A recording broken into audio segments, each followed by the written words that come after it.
네, 환영해 주셔서 너무나도 감사합니다. 제가 이 자리에 올라오기까지 7년이 걸렸습니다.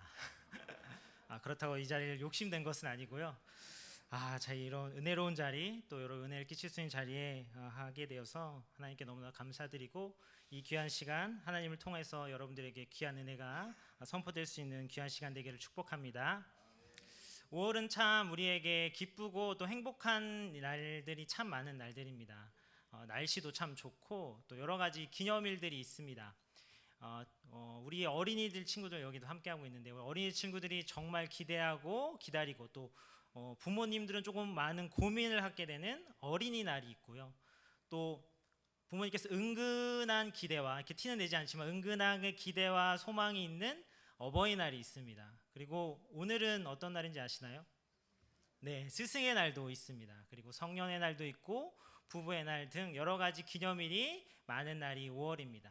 특별히 이런 기념일들이 가정과 관련된 일들이 많아서 우리는 5월을 흔히 가정의 달이라고 부릅니다. 한 달 자체가 가정을 생각하고 가정을 기념하는 날들이 많을 만큼 우리는 정말로 가정을 참 중요하게 생각합니다. 우리는 가정을 통해 이 세상에 태어났고 또 이 세상에 존재하게 되었습니다. 그래서 모든 것을 다 잃어버려도 가정이 있다면 아직 다 잃은 것이 아니고, 모든 것을 얻었다 할지라도 가정을 잃어버렸다면 모든 것을 잃어버린 것이라는 말도 있습니다. 그만큼 세상 속에서는 가정이 참 중요하고 소중한 존재로 여겨집니다. 그런데 이것은 비단 세상에서만이 아닙니다. 하나님에게도 가정은 너무나도 귀하고 소중합니다. 하나님이 우리에게 두 가지 기관을 주셨다고 하는데, 흔히 구약에는 가정, 신약에는 교회라고 이야기를 합니다. 그만큼 하나님은 주님의 몸된 교회를 사랑하시는 것만큼 우리 가정 하나를 사랑하고 소중하게 여기십니다. 그래서 우리가 교회에서 직분자를 세울 때도 가정의 그 상황을 보라고 디모데전서 3장 4절에도 말씀하셨고, 디모데전서 5장 8절 말씀을 보면, 누구든지 자기 친족, 특히 자기 가족을 돌보지 아니하면 믿음을 배반한 자요 불신자보다 더 악한 자니라 라고도 말씀하셨습니다.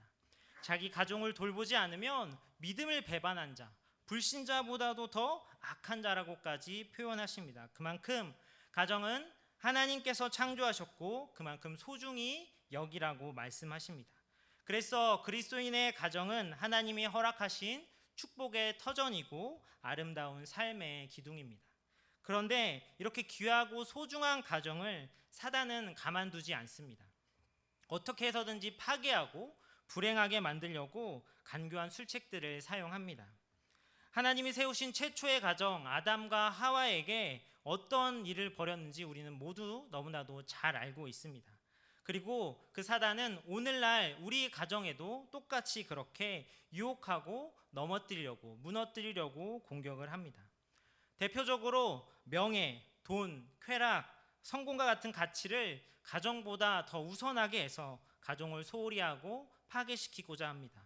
이외에도 많은 유혹들로 가정을 무너뜨리려고 합니다. 그런 유혹 속에서 우리는 믿음의 가정을 세워야 합니다. 우리 가정이 주님 안에서 기쁨과 평안이 넘치는 가정, 행복하고 화목한 가정이 되도록 우리는 마땅히 수고하고 애써야 할 것입니다. 그렇다면 우리가 믿음의 가정을 세우려면 어떻게 해야 할까요? 첫째는 하나님께서 주관하시는 가정이 되어야 합니다. 오늘 본문 1절은 이렇게 말씀합니다. 여호와께서 집을 세우지 아니하시면 세우는 자의 수고가 헛되며 여호와께서 성을 지키지 아니하시면 파수꾼의 깨어 있음이 헛되도다.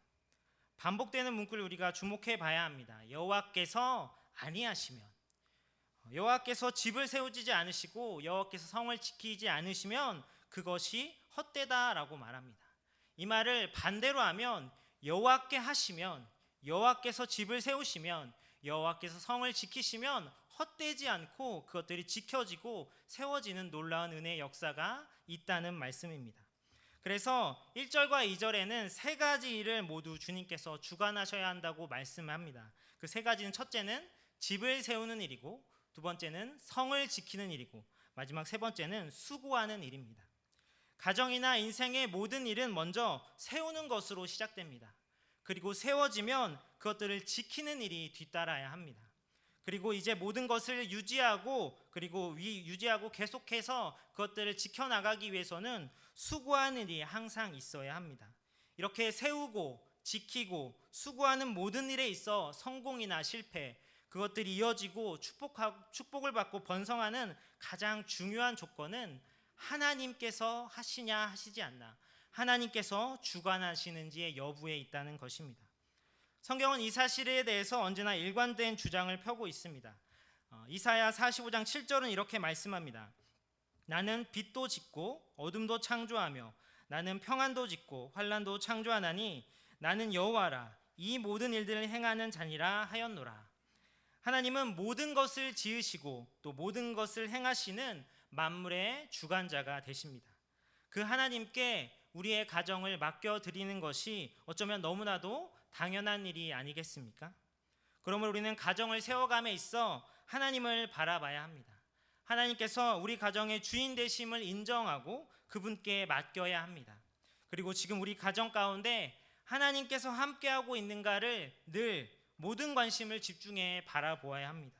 세우는 일에도, 지키는 일에도, 수고하는 일에도 우리 하나님이 역사하시고 또한 주관하셔야 한다는 사실을 우리는 잊지 않고 기억해야 한다는 것입니다.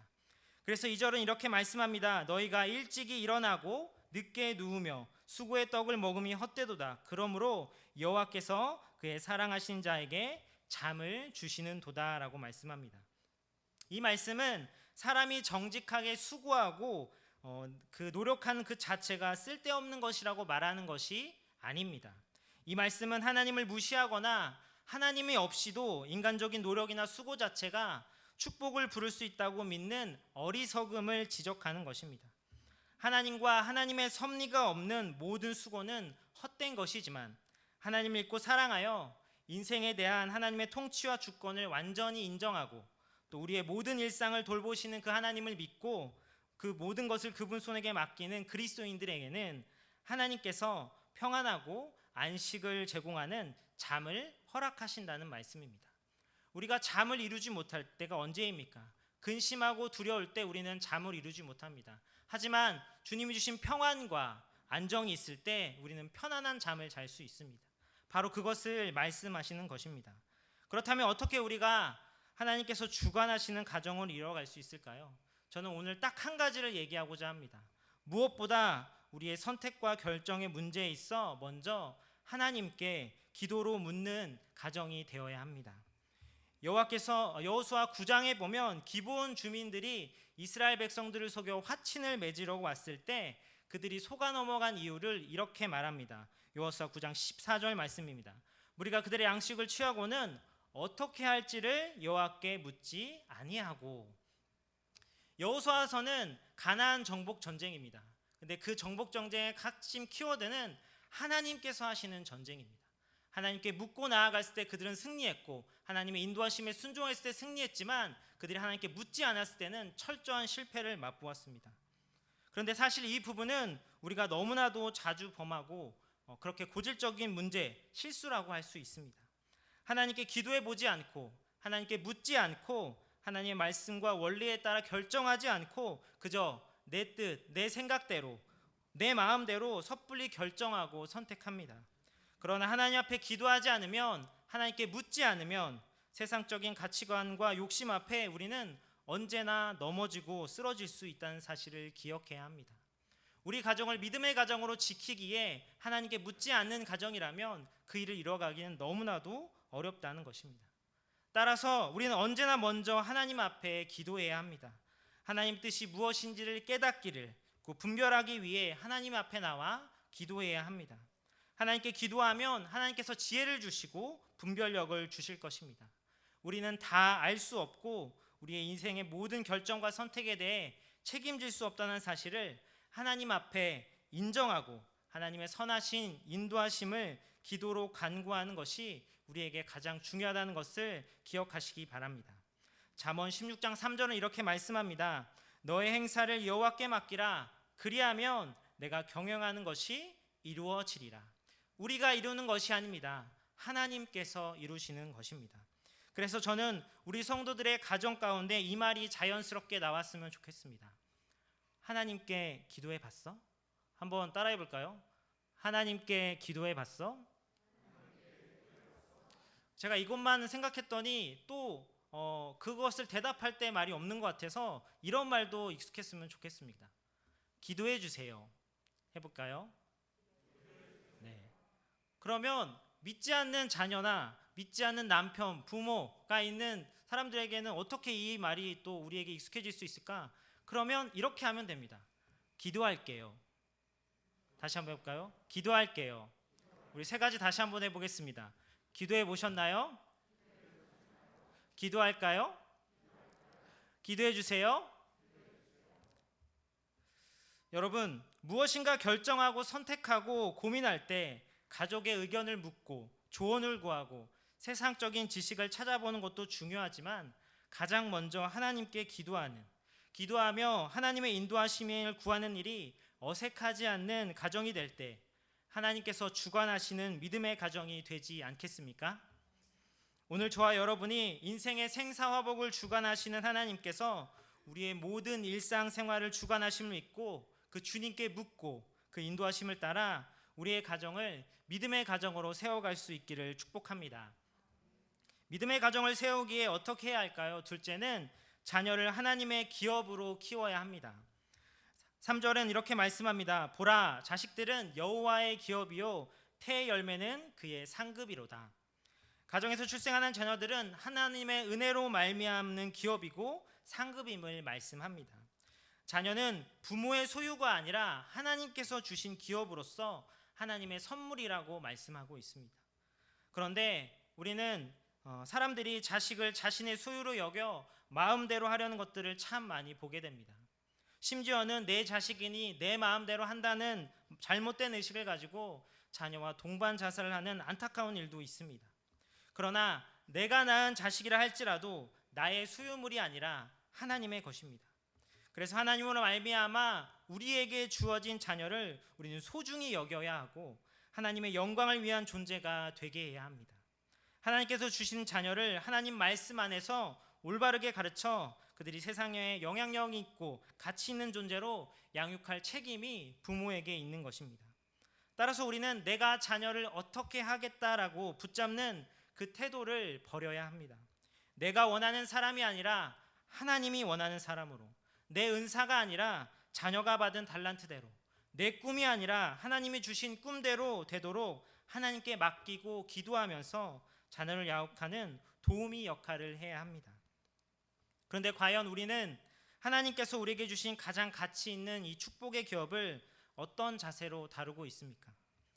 올바른 믿음의 유산을 전하고자 그들을 신앙을 지닌 성도로 그리스도로 자라나게 하고자 어떤 믿음의 본을 보이며 얼마나 그들을 위해 기도하고 계십니까? 필요한 것 다 해주고 좋은 학원, 좋은 과외 시켜주고 유명한 대학 보내서 돈 많이 버는 직장 가게 하는 것이 하나님의 기업으로 키우는 것일까요? 우리는 다시 한번 고민해보고 하나님께 물어봐야 합니다. 저는 개척교회 목회자 가정에서 태어났습니다. 사실 저희 어머니는 처녀 시절에 나름 풍족한 집안에서 지내셨다고 합니다. 그래서 또 나름 자녀에 대한 욕심과 기대가 있으셨습니다. 그런데 개척교회 목회자로서 살아가다 보니 하고 싶은 것을 다 할 수 없는 형편이었습니다. 한 번은 부모님께서 목회를 하시면서 가장 힘들었던 부분이 이 음악을 잘 모르는 것, 피아노도 못 치고 음표도 잘 못 보고 그래서 찬양을 부를 때 너무나도 어려워서 저는 그러지 않기를 바라는 마음에 저를 꼭 피아노를 가르치고 싶다고 제가 어렸을 때부터 그렇게 고민하시고 또 돈을 모으시고 그러셨습니다. 어려운 형편에 돈을 겨우겨우 모아서 드디어 피아노 학원을 보낼 때가 됐습니다. 그런데 기도 중에 어머니의 마음에 어려운 선교사님이 한 분 떠오르면서 그 선교사님을 도와주라는 마음을 하나님께서 주셨습니다.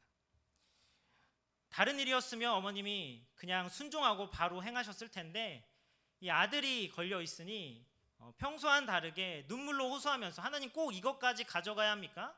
하나님 그래도 이거는 하면서 제가 어렵게 우리 자녀를 그래도 하나님 잘 키워보려고 하는데 제가 이것대로 해보려고 하는데 라고 눈물로 호소하며 기도하셨답니다. 그런데 그때 하나님께서 주신 마음은 제가 어머니께 하신 말씀 그대로 전해드리겠습니다. 네가 키우냐? 내가 키우니까 내가 책임질게 라고 그런 마음을 주셨다고 합니다. 그래서 그렇게 들이셨고, 그렇게 저는 하나님께서 책임져 주셔서 이 자리까지 있게 되었습니다. 물론 전 아직도 피아노를 치지 못합니다. 하지만 피아노를 칠 수 있는 아름다운 부인을 만나게 해주셨습니다. 이 일뿐만 아니라 저희 어머니께서는 결국 자식은 내 마음대로, 내 뜻대로, 내 계획대로 키우는 것이 아니구나라는 것을 뼈저리게 깨달은 경험이 있으셨습니다. 이건 사실 저의 부끄러운 흑역사인데요. 제가 초등학교 2학년 때 이 오락실이라는 데에 푹 빠지게 되었습니다. 어느 정도 빠졌냐면 이렇게 시간만 비면 이렇게 오락실을 향해 갑니다. 물론 제가 그때 초등학생이고 뭐 용돈이 많은 것도 아니고, 그래서 오락실에 간다고 해서 제가 오락을 하는 건 아닙니다. 근데 그냥 그 장소에 있는 게 좋고 막 그런 구경하는 게 너무 좋았습니다.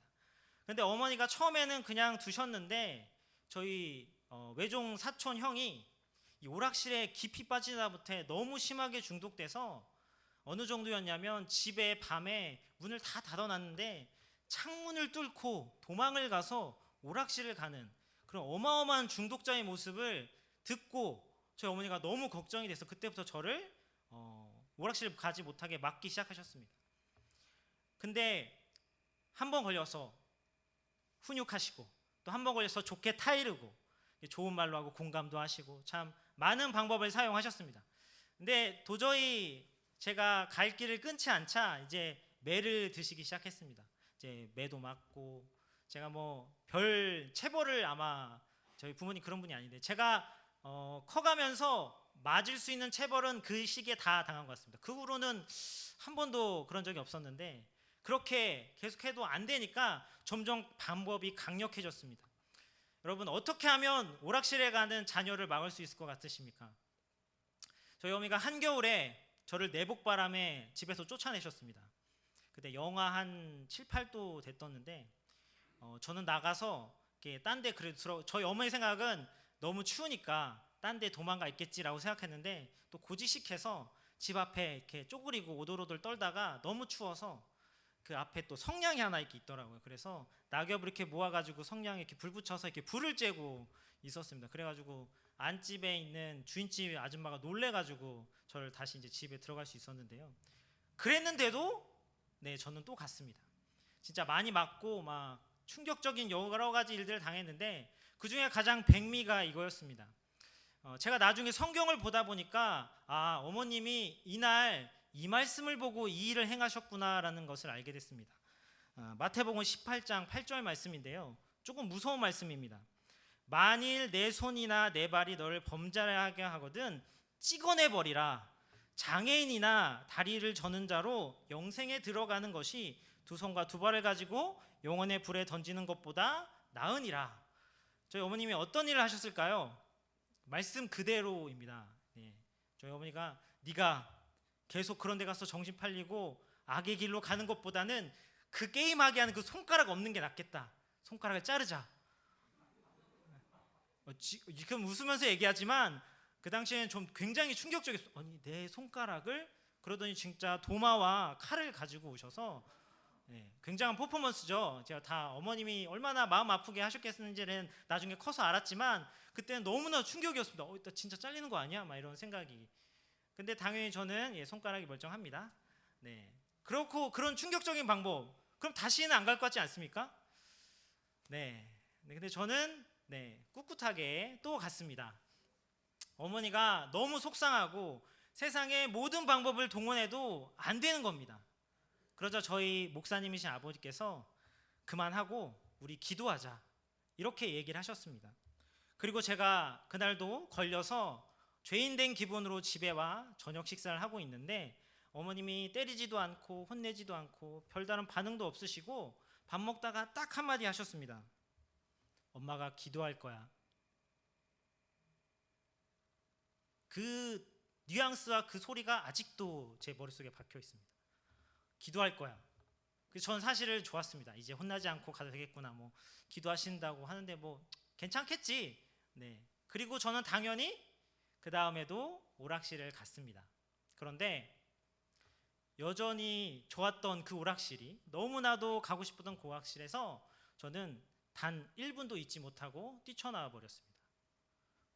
오락실에 들어가니까 머리가 어지럽고 그렇게 좋아 보였던 화면들이 막 헛격질하고 메스꺼울 정도로 저한테 너무나도 힘들게 다가오게 되었던 것입니다. 너무 놀라서 전 뛰쳐나왔고 그 후에 다시 오락실을 가지 못했습니다. 이 이야기를 어머니께 하니까 거봐, 하나님께서 하시는 거야. 그때부터 저는 훈육 방법에 다른 것 다 필요 없습니다. 뭐 안 되면 엄마가 기도할 거야 하면 또 하나님이 하시겠구나, 이런 자세로 살아갈 수밖에 없었습니다. 물론 그 후에 제가 다 크고 친구들과 이제 나이가 어느덧 돼서 절제할 수 있는 나이가 됐을 때 오락실에 갔을 때 아무런 뭐 상황이 없었습니다. 그냥 즐겁게 오락을 할 수 있었습니다. 그때만 하나님께서 아마 역사하셨던 거라고 저는 생각합니다. 여러분, 자녀는 하나님의 기업입니다. 세상의 많은 교육 방법, 지식들도 중요하지만 가장 먼저 하나님의 기업을 하나님의 방법으로 키워가시기 바랍니다. 하나님이 그 아이에게 주신 사명이 무엇인지를 생각하게 하고 그것을 도와주는 일을 우리는 해야 합니다. 하나님이 세우시고 지키시지 않으면 우리의 노력과 우리의 수고는 모두 다 허사입니다. 우리가 바르게 훈계하고 양육한 일은 해야 하지만 목표와 결과를 하나님께 맡겨야 합니다. 하나님의 기업을 바로 세우는 방법은 하나님께 있습니다. 기도와 말씀으로 하나님의 인도하심을 따라 우리에게 주어진 상급이자 기업인 자녀를 귀한 하나님의 자녀로 키워 우리의 가정이 믿음의 가정으로 세워져 가기를 축복합니다. 여러분, 강영욱 훈련사를 아십니까? 사진 보시면 굉장히 유명하죠. 이제 개통령이라고 부릅니다. 얼마나 이제 개에 대해서는 권위가 있는지 강영욱의 강씨가 강아지 강씨다라고 이야기할 정도로 굉장히 이제 개에 관련돼서는 탁월한 우리 국내 최고의 권위자입니다. 제가 요즘 아내와 이 사람이 나오는 개는 훌륭하다라는 그 프로그램에 조회수가 제일 많은 것만 이렇게 몇 개씩 보았는데요. 몇 개만 봤는데 이 프로그램이 문제 행동을 하는 개들이 나와서 그 견주와 그 개를 이 강영욱 훈련사가 교정해주는 그런 내용입니다. 그런데 참 재미있는 것은 사람에게 엄청 사납게 짖고 주인에게 컨트롤도 안 되고 막 사람을 물려고 하는 이런 문제적 행동을 가진 개의 원인이 대부분 주인의 과도한 애정 때문인 게 대부분이었습니다. 기준이 없이 그저 예쁘다고 우쭈쭈쭈쭈 하다 보니까 규칙도 없고 기준도 없고 그냥 자기 멋대로 행동해서 그런 행동을 하게 된 것입니다. 그래서 보통 교정 훈련을 할 때는 기본적인 규칙과 기준을 세워주는 것부터 시작합니다. 우리 가정도 마찬가지입니다. 믿음의 가정으로 세워지기 위해 세상의 많은 유혹에서 믿음을 지키고 건강하고 화목한 가정을 만들기 위해서는 덮어놓고 애정하고 사랑하는 것만으로는 가능하지 않습니다. 하나님을 주인으로 하여 말씀이라는 기준이 가정 안에 있어야 합니다. 그래서 우리는 그 아름다운 가정을 일구고 지키기 위해 많은 수고와 많은 어려움들을 감수해야 합니다. 때로는 그 일이 우리 가정을 힘들게 하는 일일 수도 있습니다. 때로는 세상이 말하는 성공과 전혀 먼 것처럼 보일 수도 있습니다. 그러나 만물의 주관자 되시는 하나님을 믿으시기 바랍니다. 세상이 줄 수 없는 평안과 기쁨을 주시는 하나님을 바라보시기 바랍니다. 우리의 모든 삶은 전적인 하나님의 주권과 섭리 속에 이루어져 있는 일입니다. 이 사실을 인정하시고 그 하나님을 믿고 의뢰하며 그분의 주권과 섭리에 순종하여서 우리의 가정이 흔들리지 않는 믿음의 가정으로 세워져 갈 수 있기를 주님의 이름으로 축복합니다. 기도하겠습니다.